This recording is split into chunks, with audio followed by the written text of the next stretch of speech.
Bismillah. Bismillahirrahmanirrahim. Assalamualaikum warahmatullahi wabarakatuh. Alhamdulillah. Alhamdulillahilladzi arsala rasulahu bil huda wa dinil haqq liyudhhirahu 'alad dini kullih walau karihal kafirun.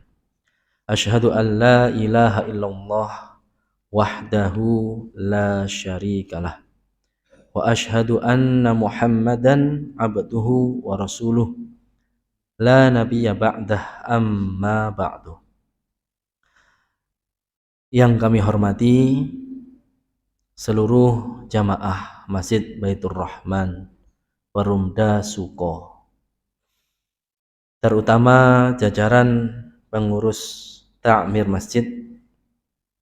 Mari bersama-sama mengucapkan alhamdulillahi rabbil alamin sebagai rasa syukur kita kepada Allah atas segala nikmat dan karunia-Nya, terlebih nikmat iman, nikmat Islam, nikmat kesehatan jasmani dan rohani, dan juga nikmat waktu luang. Karena terkadang ada yang sehat tapi waktunya tidak luang. Aslinya kepingin hadir di pengajian tapi ada kesibukan yang tidak bisa ditinggal. Ada juga yang waktunya luang tapi mboten sehat. Ngoten nggih, dados mriki niki pun sehat, waktunya longgar, dados alhamdulillah saged sareng-sareng hadir di majelis ilmu untuk tafaqquh fid din, untuk mendalami agama Islam. Semoga kegiatan ini menjadi salah satu sebab kita diberikan kebaikan oleh Allah Subhanahu wa taala. Haitsu qala Nabi sallallahu alaihi wasallam, "May yuridillahu bihi khairan yufaqihuhu fid din." Sesuai dengan sabda Nabi Muhammad sallallahu alaihi wasallam yang artinya, apabila Allah menginginkan seseorang kebaikan baginya, menginginkan kebaikan bagi seseorang, yufaqihuhu fid din. Ternyata sumber kebaikan itu ternyata bukan yuksiru fil mal, yuksiru fil aulad, atau yukabbiru buyutahum botan. Ternyata Allah memberikan pemahaman dalam urusan agama, bukan memperbanyak urusan duniawinya. Bukan berarti urusan duniawi itu mboten angsal kathah angsal. Yang penting didasari dan dilandasi dengan agama supados mboten salah menyikapi kehidupan di dunia ini. Dan sekali lagi mriki syukur alhamdulillah interaksi kita dengan Al-Qur'an bertambah pada malam hari ini nggih. Yang biasanya baca, deres, menghafalkan, nah sekarang mempelajari tafsirnya. Interaksi kita dengan Al-Qur'an itu minimal nggih, bukan minimal nggih, kurang lebih ada 5 Bapak Ibu. Membacanya, kemudian mentadabburi kandungan ayat-ayatnya, kemudian mengamalkan isinya, kemudian menghafalkan ayat-ayatnya, kemudian mengajarkannya kepada orang lain. Kemudian sholawat dan salam ini harus kita bacakan karena perintah Allah Subhanahu wa taala. Kita bacakan kepada siapa? Ila habibinal Mustafa Muhammad sallallahu alaihi wasallam. Tadi syukur kita baca hamdalah, alhamdulillah. Sekarang kita baca sholawat kepada Nabi Muhammad sallallahu alaihi wasallam. Barang siapa banyak sholawat, nanti itu diutamakan oleh Nabi kita di hari kiamat. Beliau niku bersabda, inna aulan nasi bi yaumal qiyamah aktsaruhum alayya sholatan. Sesungguhnya seseorang yang aku utamakan di hari kiamat nanti, yaitu seseorang yang banyak bersolawat kepadaku. Mantun bersyukur pada Allah dan solawat pada Rasulullah Muhammad SAW. Monggo sakniki sareng-sareng kita lanjutkan tadabbur kita. mempelajari tafsir ayat-ayat Al-Qur'an. Tafsir niku ada dua macam, Bapak-bapak, Ibu-ibu nggih. Ada tafsir tahlili, ada tafsir maudhu'i. Tafsir tahlili niku kados ngeten niki. Kita mempelajari napa? Dari ayat pertama surat Al-Fatihah runut sampai ndak tahu nanti, semoga bisa sampai khatam nggih. Nggak tahu usia berapa nanti kita. Ini kita udah berapa pertemuan baru sampai ayat apa? Surat Al-Baqarah ayat pinten 15 nggih. Ayat 15 nggih. Insyaallah hari ini lanjut ayat 16 dan seterusnya. Nah, itu tafsir yang pertama. Kategori mentafsirkan Al-Qur'an secara tahlili, secara napa ngeten niki. Napa menelusuri dari awal sampai akhir. Ada tafsir maudhu'i. Tafsir maudhu'i niku tafsir tematik. Kita mencari tema, kemudian kita kumpulkan ayat-ayat yang mendukung tema ini. Lalu sekarang berkembang lagi ada tafsir ayatil ahkam. Ini termasuk tematik juga, hukum-hukum. Jadi dicari hukumnya ini.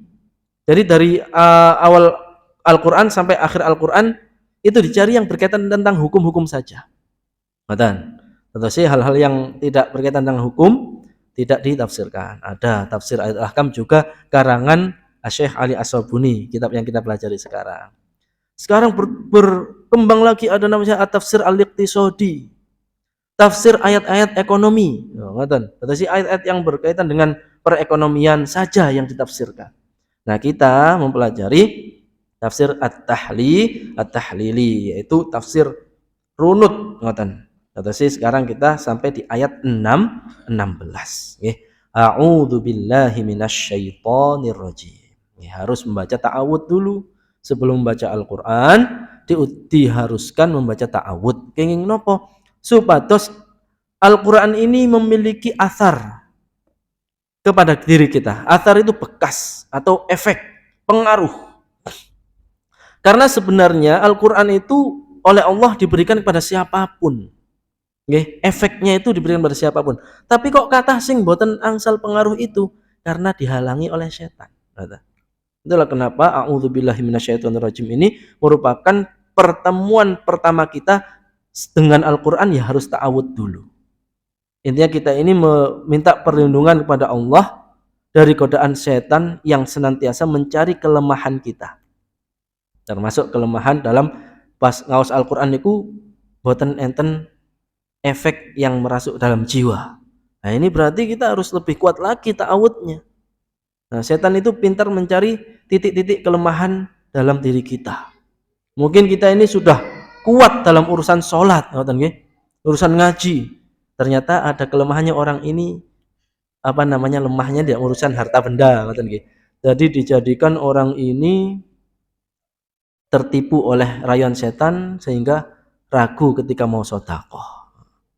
Dalam pikirannya itu setan memberi gambaran, ojo sedekah, oleh sedekah kamu dadi miskin.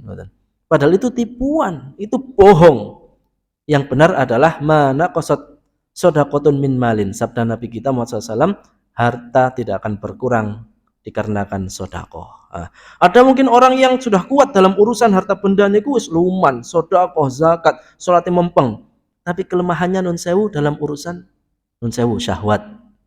Dijadikanlah orang ini yang laki-laki niku sering mencari akhirnya tertarik pada wanita-wanita yang tidak halal baginya. Yang perempuan mungkin dalam urusan sholat kuat tapi dia akhirnya di celah yang kelemahan itu. Nah, itulah kenapa ta'awud ini harus sering-sering kita baca, sehingga kita ini terutama hal-hal yang lemah dalam diri kita itu kita halangi, setan nggak masuk ke situ. Sekarang kita setelah ta'awud, kita baca ayatnya. Ayat 16. A'udzubillahi minasyaitonirrajim. Ulaika alladzina ishtarawu ad-dhalalata bil huda fama rabihat tijaratuhum wa ma kanu muhtadin. Kalau diterjemahkan kurang lebih seperti ini. Mereka itulah, sinten niki berarti sing disinggung Bapak Ibu? Sinten? Orang-orang munafik. Golongan ketiga yang dibahas dari awal Al-Baqarah. Golongan pertama orang-orang beriman bertakwa, golongan kedua orang-orang kafir, golongan ketiga orang-orang munafik disebut oleh Allah ulaika. Mereka itulah orang-orang yang ishtarawud dhalalata bil huda. Yang membeli. Ishtaro aslinya itu membeli. Kalau diterjemahkan di Quran terjemah itu mungkin menukar, menggantikan. Apa? Kesesatan dengan petunjuk. Atau sih ini dibahasakan dengan ishtarau. Nanti kita baca kita baca tafsirannya, Fama rabihat tijaratuhum, maka tidak akan beruntung perniagaan mereka itu, wa maka numuhtadin, dan mereka tidak akan mendapat petunjuk. Nah, monggo kita baca tahlilnya atau tafsirnya. Ulaikal ladzina ishtarawud dhalalata bil huda ay istabdalul kufra bil iman. Mereka itu menukar kekufuran dengan keimanan. Ya apa maksudnya? Wa akhadhu ad-dhalalata wa dafa'u tsamanahal huda. Mereka nggih istabdalul kufra itu ngeten lho. Jadi di depan dia itu ada kekufuran, ada keimanan. Kemudian ada kesesatan, ada petunjuk. Lah kok milih ini? Milih kekufuran, milih kesesatan, keimanannya dipertaruhkan, digantos, barter. Lebih memilih sesuatu yang sebenarnya tidak harus dipilih. Nah, kok bisa seperti itu kayak nopo? Di awal-awal ayat dulu ketika menjelaskan ciri-ciri orang munafik, litamadihim atau litaka mulihamaqatihim, karena saking bodohnya mata hati mereka. Padahal kalau secara logika apa untungnya menjadi orang-orang seperti itu? Kan mboten nenten, tapi karena sudah larut dalam kebodohan, larut dalam kesesatan, tidak bisa lagi memilih mana yang bermanfaat baginya di dunia dan akhirat dan mana yang membahayakannya.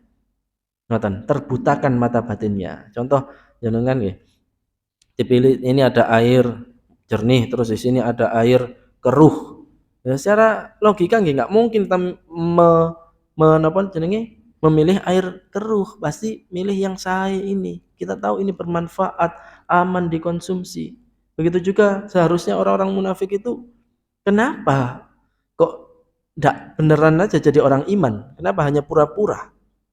Ngoten loh. Karena bagi mereka seperti itu menguntungkan sama Allah dinas, ditetapkan dengan redaksi Al-Qur'an fama rabihat tijaratuhum. Ai ma rabihat shafaqatuhum fi hadhil muawadati wal bai'i. Tidaklah beruntung.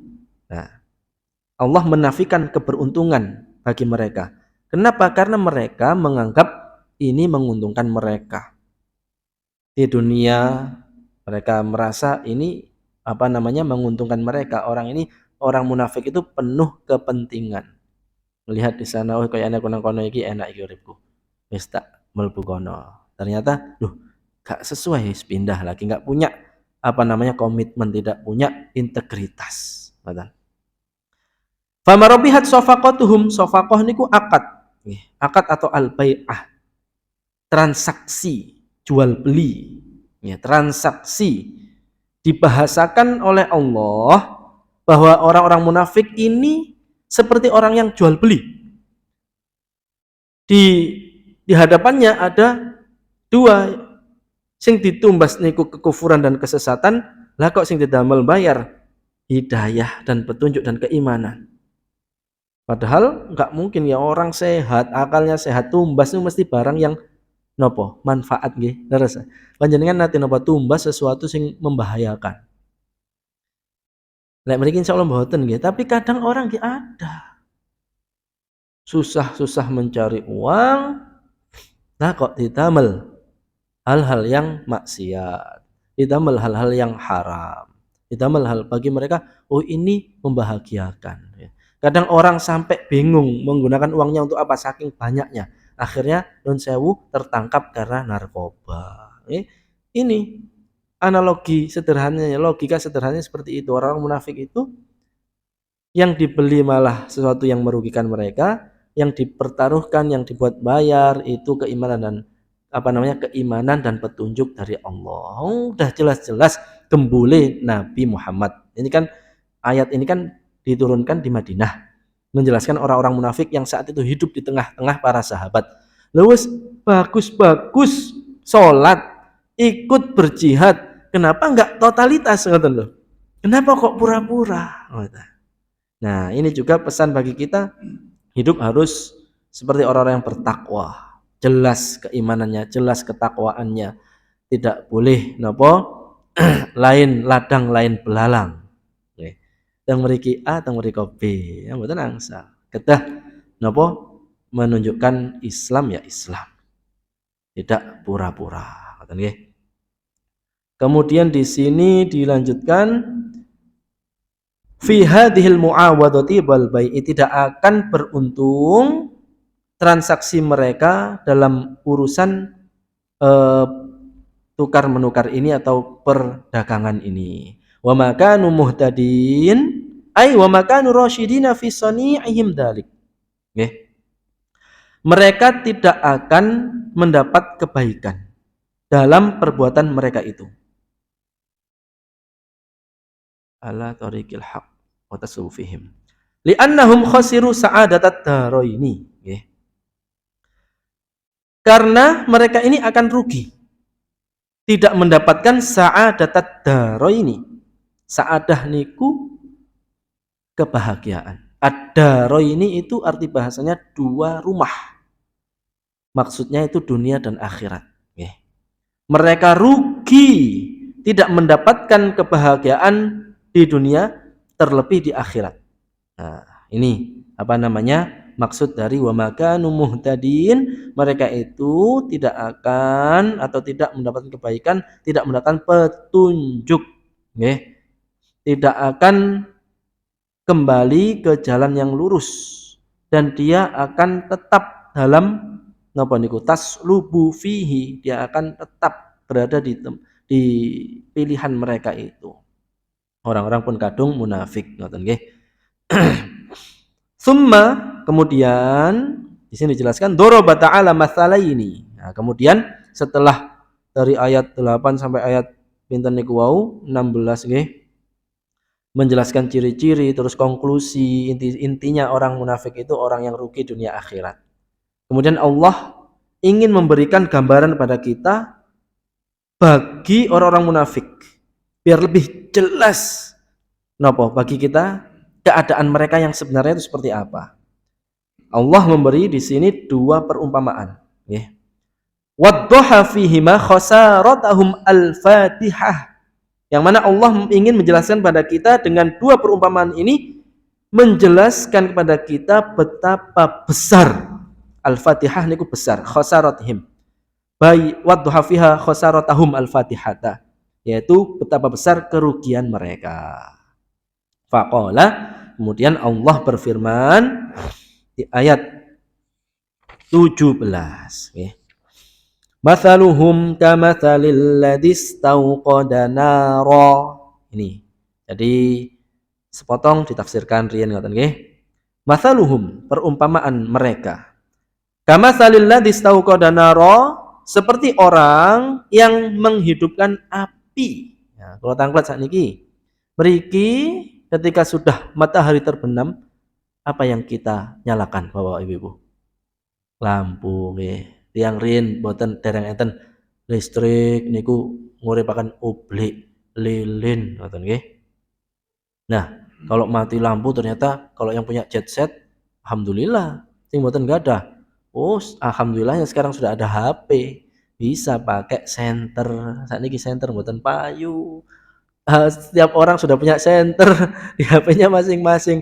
Tujuannya apa Bapak Ibu? Kok kita menyalakan itu? Mencari manfaat nggih dari cahaya itu, ngoten nggih. Nah, kita akan lebih memahami orang munafik itu seperti apa. Ai misaluhum nggih. Perumpamaan mereka itu fi nifaqihim wa halihim al-ajibah. Perumpamaan orang munafik ya, dalam kemunafikannya dan kondisi apa namanya? Kondisi dalam dirinya al-ajibah yang mengherankan. Ya kok nanti yang kados ngoten niku napa mengherankan. Kahali syakhsin, seperti keadaan seseorang au qadanaron liyastadfi'a biha wa yastadi'ah.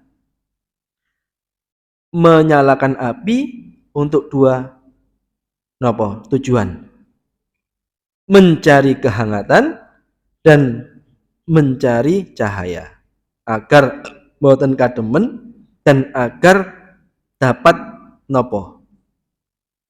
diterangi tempat sekitarnya. Berarti sebenarnya orang munafik itu berada dalam kegelapan. Pura-pura iman itu tiang ngurupno publik, menghidupkan cahaya biar dapat keuntungan, dapat manfaat, ngoten nggih.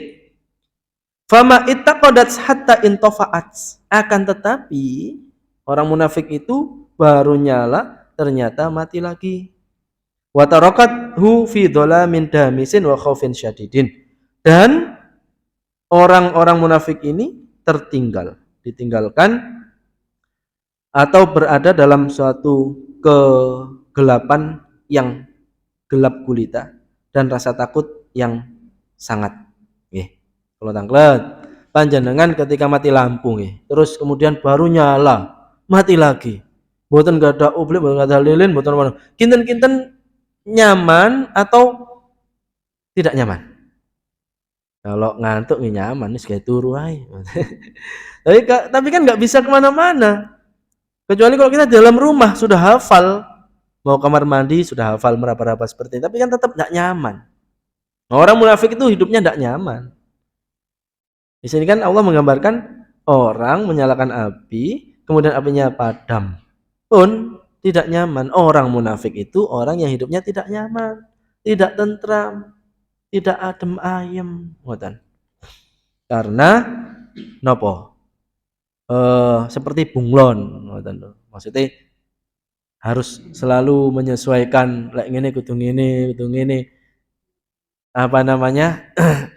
tidak memiliki pendirian.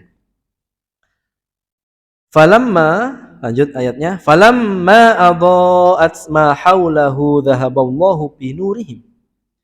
Maka ketika api itu menyinari tempat sekitarnya, Allah mencabut cahaya api tersebut.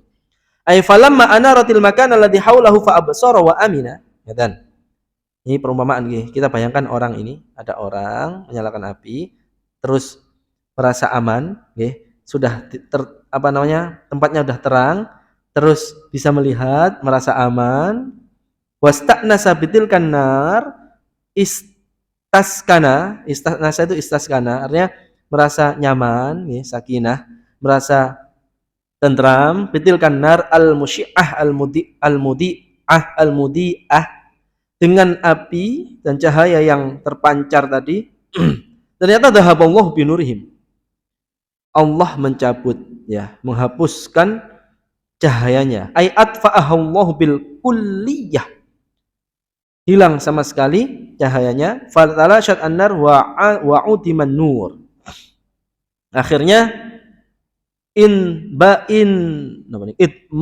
idmahalat faniyat sorot ilal adam, artinya setelah ada kemudian tidak ada. Artinya orang munafik hidupnya bingung, seperti orang yang tidak bisa melihat sekitarnya karena boten enten cahaya. Ya kados kalau wingi niku kula nate diutus mbak kula nyebar undangan. Salah satu tetangga itu rumahnya di dekat kuburan. Habis hujan, akses ke sana itu hanya jalan setapak, tidak ada cahaya. Kula wedi napa? Wedi enten ula. Dan melampah dicatel sakit kula, akhirnya mondot HP kula senteri. Niku, cedak kuburan Surat Dinawan niku. Rumah di situ di pojokan dekat barongan, kula salami mboten sing jawab, kula salap ning sore pintu napa niku undangane. Balik lewat dalan liya kula. Wah, terus tunggal ulo utawi hewan-hewan yang membahayakan. Orang munafik seperti itu. Hidupnya itu serba penuh ketakutan, takut konangan. Kemudian di sini wa tarakahum fi dhulumatin la yubsirun, ay wa abqahum fi dhulumatin kasifatin wa khaufin syadid. Allah menjadikan orang-orang munafik ini berada dalam kegelapan yang Kathifah niku arti bahasanya sebenarnya tebal. Kalau bahasa Indonesia niku gelap gulita ngoten lho. Kadang itu kathifah itu digunakan untuk rambut, daun, niki jenggot nggih. Ada lihyah kathifah. Orang Arab itu jenggotnya lebat. Kalau wudu harus di sela-sela gini sampai kena dagunya, kulit dagunya harus terkena air. Di sini dulumatin kathifah untuk menggambarkan pada kita kegelapan yang tebal. Maksudnya kayak kita gelap gulita. Wa khaufin syadid. Kalau orang berada dalam kegelapan pasti ada rasa takut. Tapi panjenengan berada suatu tempat gelap gulita, minimal ada takut ya, meskipun nggak takut hantu ya. Hantu itu nggak tahu ada atau tidak. Minimal takut terjadi sesuatu yang tidak diharapkan. Yatakhab batuna falayahtadun. Yatakhabbatun falayahtadun, mereka itu apa namanya? Takhabbat itu khabat atau yakhbitu itu bisa diartikan napa nggih? Bingung, tidak bisa mendapat petunjuk. Qala Ibnu Katsir. Nah, di sini Imam Ali As-Sabuni, penyusun kitab yang kita pelajari, menukil tafsir Ibnu Katsir ketika menafsirkan ayat ini. Nah, di sini Ibnu Katsir, Al-Imam Ibnu Katsir berkata, daraballahu lil munafiqina hadzal matsal. Allah membuat perumpamaan bagi orang-orang munafik dengan perumpamaan ini. Yani wow, kata tiang berusaha menghidupkan listrik kalau saat ini nggih biar mudah memahaminya. Kemudian ternyata langsung lap mati lagi. Bingung. Kata nggih, wedi, bingung, tidak tenang, khawatir, takut, kata nggih. Fasyabbahahum fi isyra'ihim ad-dhalalata bil huda wa sayruratahum ba'dal basirah ilal ama biman istauqada naran. Allah menyerupakan orang-orang munafik yang membeli tadi nggih, ayat apa namanya? Ayat 16 tadi, membeli kesesatan dibayar dengan hidayah atau petunjuk, dan apa namanya? Yang sebelumnya bisa melihat kemudian jadi tidak bisa melihat. Sayruratihim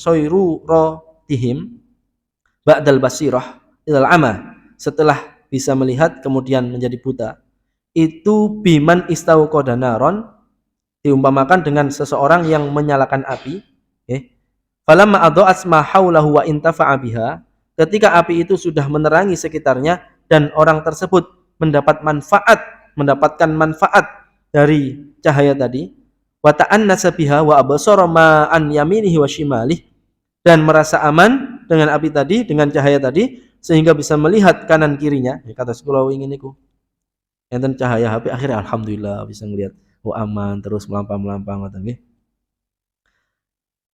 Fabaina huwa kadzalik tufiat naruh wa sara fi dhalamin syadid.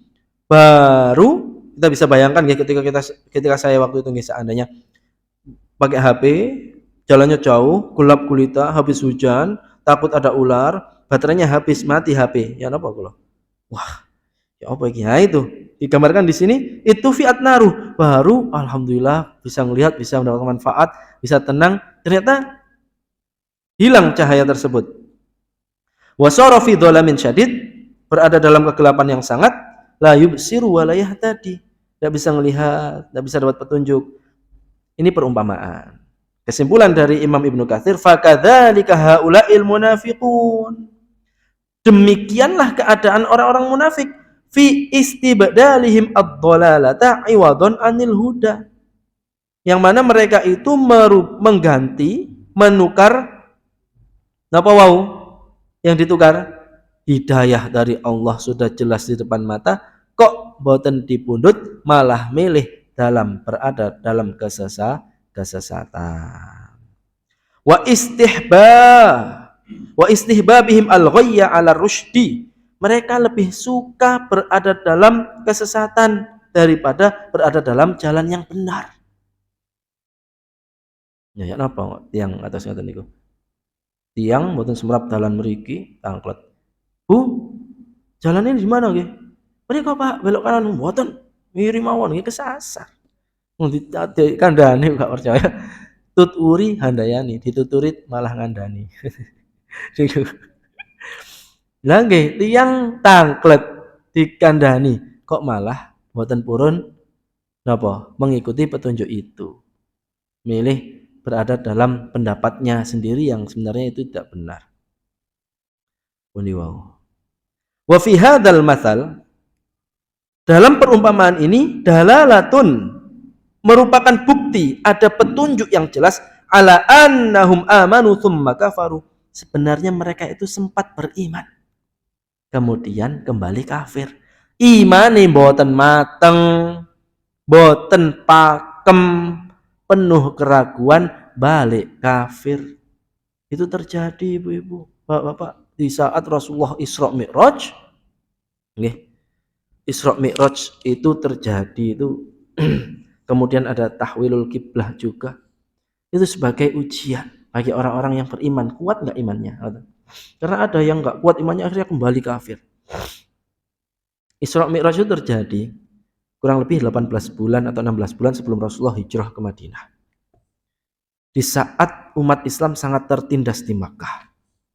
Orang Islam itu udah di ujung di ujung tombak pertahanan keimanannya. Di saat itu mereka membutuhkan pengayoman dari Nabi yang lebih. Lah kok dari saat genting seperti itu Rasulullah memberi kabar, mambengi aku mari teko Palestina. Munggah nang langit sampai Sidratul Muntaha, saiki wis teko Mekah. Orang kafir tambah bahan. Wah, kita dapat bahan satu lagi untuk mengolok-olok orang Islam. Disebarkan ke umat-umat Islam. Delok nabimu tambah. Nun sewu nggih, ini membahasakan orang kafir saat itu. Nabimu tambah gak bener kok, pancet mau eloi. Lho ya napa? Lah kini PP Palestina rong wulan dia bilang semalam dari Palestina, apa kak? Ini nabimu ini. Di saat itu Bapak banyak sahabat yang goyah keimanannya. Karena yang imannya nggak kuat. Di saat setelah itu ternyata disuruh hijrah.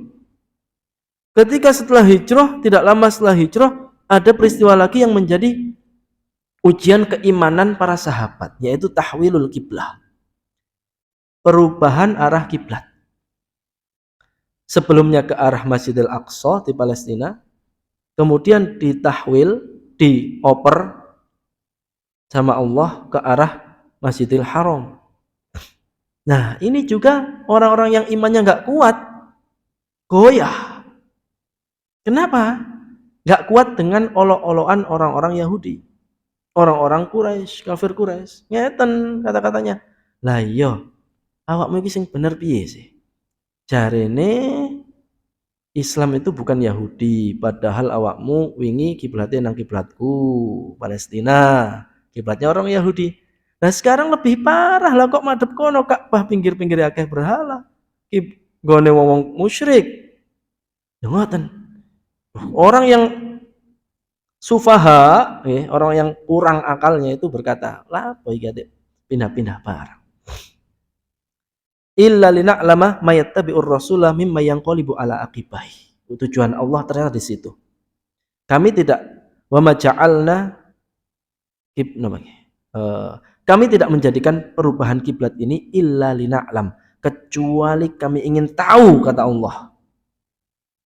Mayyattabi'ur rasul, siapa yang tetap kuat imannya mengikuti Nabi Muhammad SAW, mimma yanqalibu ala aqibahi, dan mana orang yang akhirnya berbelot mboten kiat delok iya bener wong Yahudi iki wingi kiblate padha mek kono, saiki luwih parah madhep nang Ka'bah kono kan gone berhala ngoten. Saat itu kan belum Fatuh Makkah, belum penaklukan Makkah, 300 lebih berhala tertancap di sekitar Ka'bah. Lah kok kiblatnya ke sana? Nah, bedone apa mek wong musyrik? Cek mendingan aku Yahudi, kiblatnya nang Palestina, Masjidil Aqsa, lah awakmu nang Ka'bah berhala. Berarti madhep berhala dikatos ngoten. Nah, orang-orang munafik seperti itu akhirnya enggak kuat. Dia sempat beriman, summa kafaru, kemudian kafir. Walidzalika dhahaballahu binurihim wa tarakahum fi dhulumati syakki wal kufri wan nifaq la yahtaduna ila sabili khairin wa la ya'rifuna tariqan najat.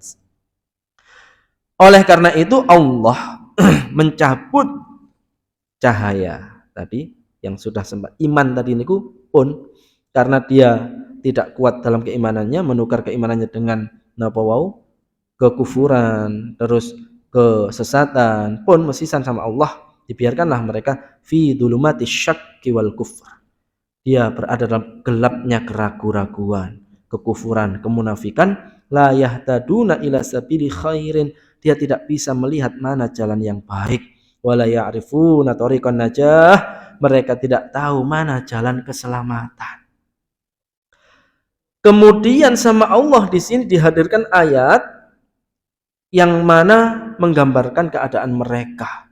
Ayat ini kalau dalam bahasa Arab, ilmu balaghah, ini namanya tashbih baligh.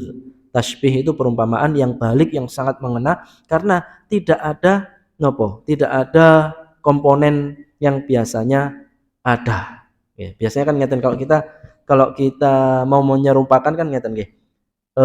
Masjid ini sudah seperti rumahku sendiri, kata. Karena nyaman berada di masjid, sering kesini, kata. Sudah seperti, kata nggih. Nggih. Itu kan perumpamaan. Ada perumpamaan yang sangat menunjukkan betapa ini udah seperti rumahku. Ini rumahku. Kata. Sudah tidak pakai kata-kata lagi, ini seperti rumahku.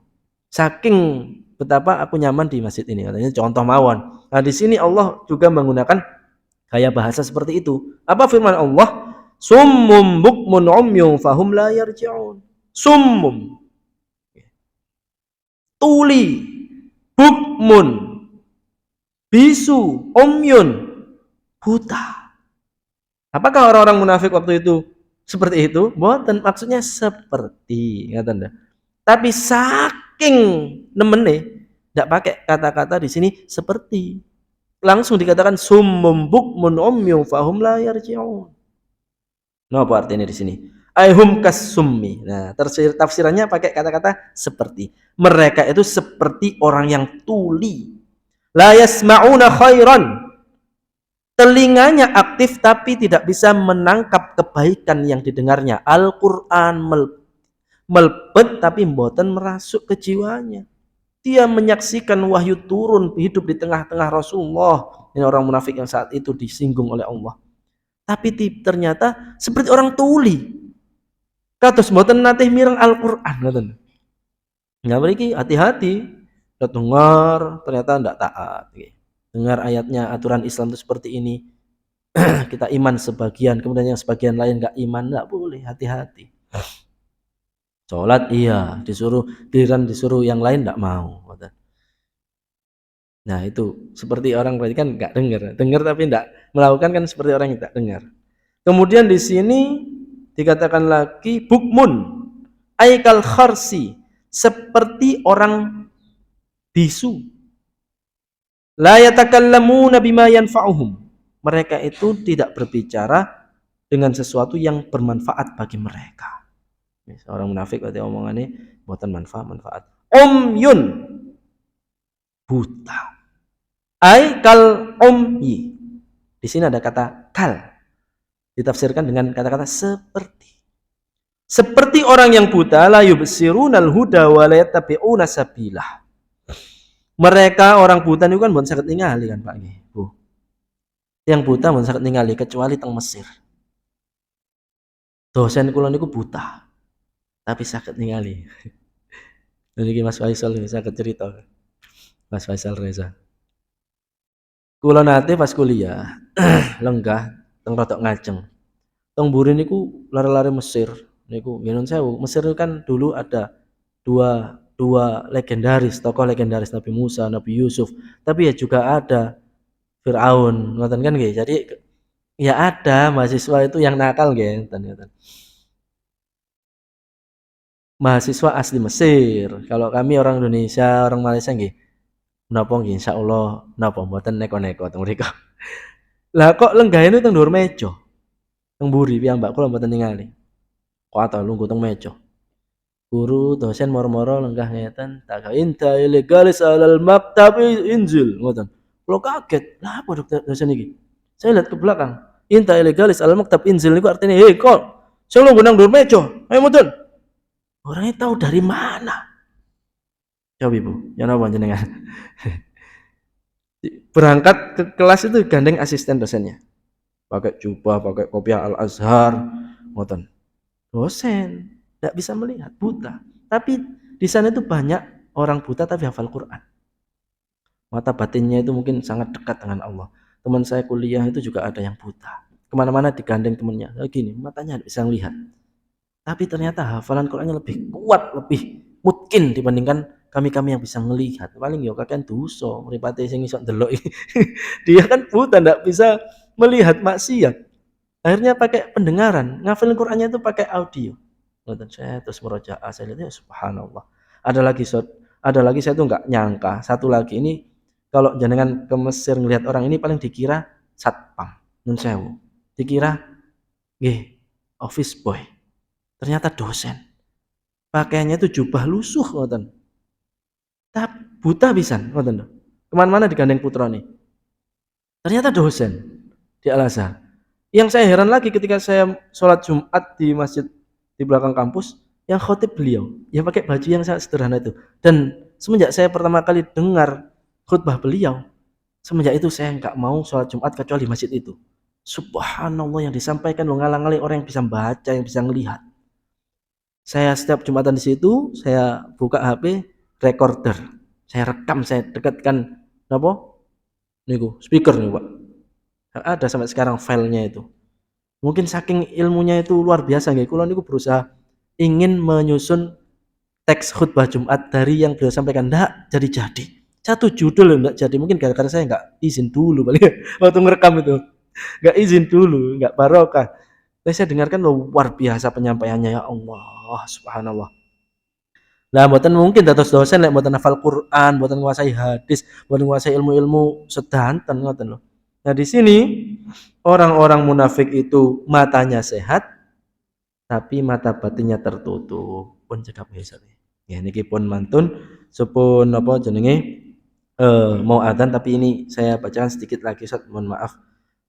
Akhir ayat nggih, akhir ayat 18 ini berarti sumum bukmun ummin nggih. Fahum la yarji'un, mereka tidak bisa kembali. Kembali ke mana? La yarji'una amma hum fihi minal ghayyi wad dalal. Tidak bisa kembali, tidak bisa kembali atau tidak bisa mentas dari kesesatan yang sudah terlanjur kecemplung niku wau. Tidak bisa napa mentas orang-orang munafik. Ini ku fahum la yarji'un. Insyaallah kalau Allah beri rezeki umur dan kesehatan, semoga kita bisa melanjutkan kajian tafsir Sofatul Tafasir ini di ayat pinten iki berarti 19 nggih. 19 au kasayyibim minas sama. Nggih pun. Shadaqallahu adzim, wabillahi taufik wal hidayah. Terima kasih dan maaf. Assalamualaikum warahmatullahi wabarakatuh.